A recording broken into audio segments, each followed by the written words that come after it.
Assalamualaikum warahmatullahi wabarakatuh. Sebelumnya izinkan memperkenalkan diri, nama saya Dewi Matar Sumona dengan NIM akhir 156 dan rekan saya Ayu Putri Ciana dan NIM digit terakhir 145.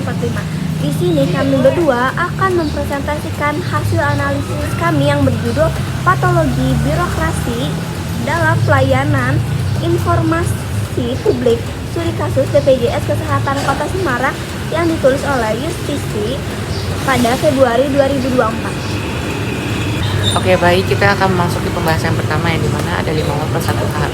Nah, apa sih yang terjadi dari kasus analisis kasus tersebut? Nah, kasus tersebut ini pertama ada apa yang di apa tersebut ini terjadinya patologi birokrasi pada layanan informasi publik BPJS Kesehatan Kota Semarang.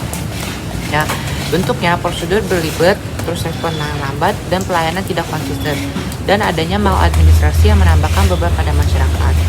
Terus selanjutnya ada siapa sih yang terkait dalam kasus ini? Nah, yang pertama ada BPJS Kesehatan Kota Semarang sebagai pelaksana. Terus juga ada masyarakat sebagai pihak yang terdampak. Yang ketiga ada dinas dan media sebagai pemangku kepentingan. Terusnya kapan dan di mana kasus ini terjadi, yaitu penelitian ini dilakukan tahun 2023 sampai tahun 2024 di kantor BPJS Kesehatan Kota Semarang. Selanjutnya ada mengapa kasus ini bisa terjadi. Nah, kasus ini bisa disebabkan karena syarat dokumen yang berlebihan, khususnya juga kurang transparan. Lalu ada budaya kerja yang belum akuntabel, dan teknologi juga belum dimanfaatkan secara maksimal pada pelayanan BPJS ini. Terus bagaimana caranya kita? Nah, terus ini, jadi masyarakat ini harus bolak-balik karena syarat yang berubah-ubah. Juga adanya informasi antara petugas yang tidak sama, itu kayak ada miskom lah itu antara petugas gitu. Terus juga ada pengaduannya juga yang tidak jelas. Lalu selanjutnya itu ada analisis kasusnya. Nah, masalah utamanya itu pelayanan publik yang seharusnya cepat dan transparan justru terhambat oleh retep dan maladministrasi. Dampaknya itu proses jadi lambat, masyarakat jadi terbebani, dan kepercayaan publiknya itu jadi menurun. Nah, solusinya itu gimana sih?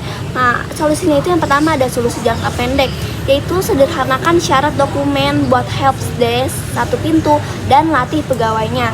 Terus yang kedua ada jangka menengah. Nah, itu tuh jangka menengah tuh buat portal online, sistem antrian digital, dan audit layanannya. Terus yang ketiga ada jangka panjang, yaitu redesign proses bisnis, integrasi data, dan perkuat budaya pelayanan publik. Nah, kesimpulannya, kasus ini tuh menunjukkan birokrasi yang tidak efisien menghambat pelayanan publik.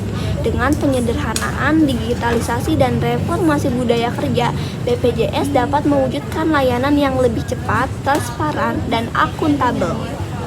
Nah, itu dia guys penjelasan dari kelompok kami. Kurang lebihnya kita mohon maaf karena setiap manusia punya kesalahan. Baik, saya Dewi Matar Sumona dan rekan saya Ayu Putri Ciana, izin pamit. Bye.